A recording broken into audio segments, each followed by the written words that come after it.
অতিরিক্ত বাজেট ঘাটতি ব্যবস্থাপনা করতে গিয়ে দেশের সামষ্টিক অর্থনীতি অস্থিতিশীল হয়ে যাওয়ার সমূহ সম্ভাবনা আছে।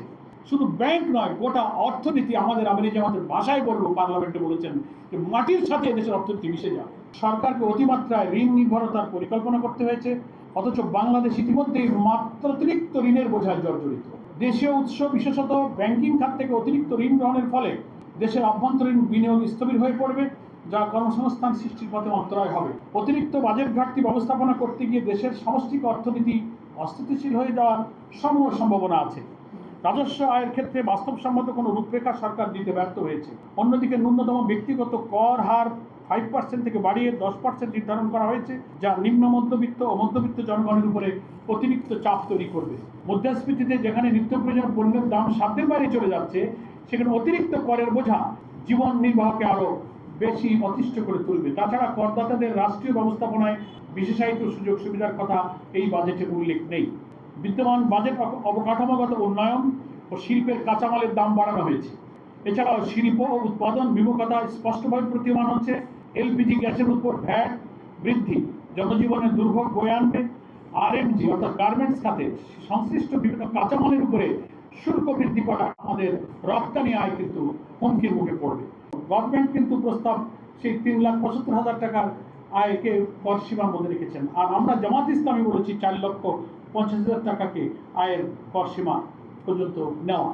পরবর্তী বছরে আমরা 5 লাখ টাকা করে আমরা করযোগ্য আয়ের সীমা পর্যন্ত নিয়ে যাওয়ার প্রস্তাব দিয়েছি।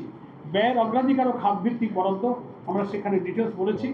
করমুক্ত আর কি, করমুক্ত আয়ের সীমা। জামাত ইসলামের ছায়া বাজেটটা মূলত একটা জনকল্যাণমুখী সংস্কারপন্থী রূপরেখা দেওয়ার চেষ্টা করেছে।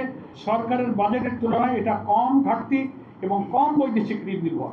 তো এর মূল চ্যালেঞ্জগুলো মোকাবেলা করে যদি এই অধিবেশনে বাজেটের আলোচনার সুযোগ দিয়ে বিরোধী দলের যে সমস্ত বাজেটের সুযোগ থাকবে, কাটমাশন থাকবে, বাজেট আলোচনা থাকবে, বিভিন্ন প্রস্তাবনার সংশোধন গ্রহণ করে সরকার যদি সেই বাজেট প্রস্তাবনাকে সংশোধন করে এবং ব্যাংকিং সেক্টরে যে নৈরাজ্য এক্ষুনি শুরু করেছে, অনেকগুলো ব্যাংক 5টা ব্যাংকে মার্জ করে দিয়েছে, ব্যাংক রেগুলেশন আইন করে লুটপাট করে কালো টাকা বিদেশে অর্থ পাচার করা, জনগণের টাকা লুটপাট করে নেওয়া, জোর করে সরকারের গোয়েন্দা সংস্থাকে কাজে লাগিয়ে কিছু লোকের হাতে হাজার হাজার কোটি টাকা, লক্ষ কোটি টাকা তারা দিয়ে আওয়ামী লীগ যে ফ্যাসিবাদী রাস্তা দেখিয়ে দিয়েছিল, এখন বিএনপি সরকার সেই রাস্তায় হাঁটছে।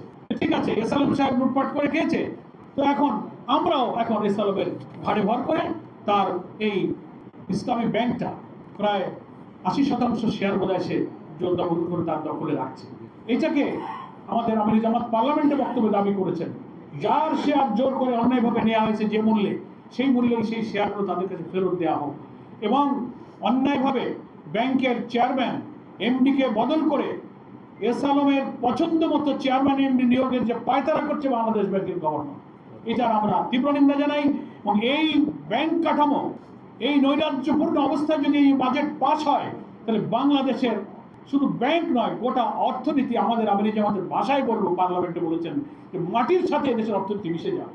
আসুন এই লুটপাটের বাজেট, যা গণবান্ধব নয়, উন্নয়ন বান্ধব নয়, বরং গণবিরোধী, তার বিরুদ্ধে আমরা সোচ্চার হই এবং সরকারের কাছে দাবি জানাই যে কালো টাকাকে সাদা করার সুযোগ এবারও রাখা হয়েছে।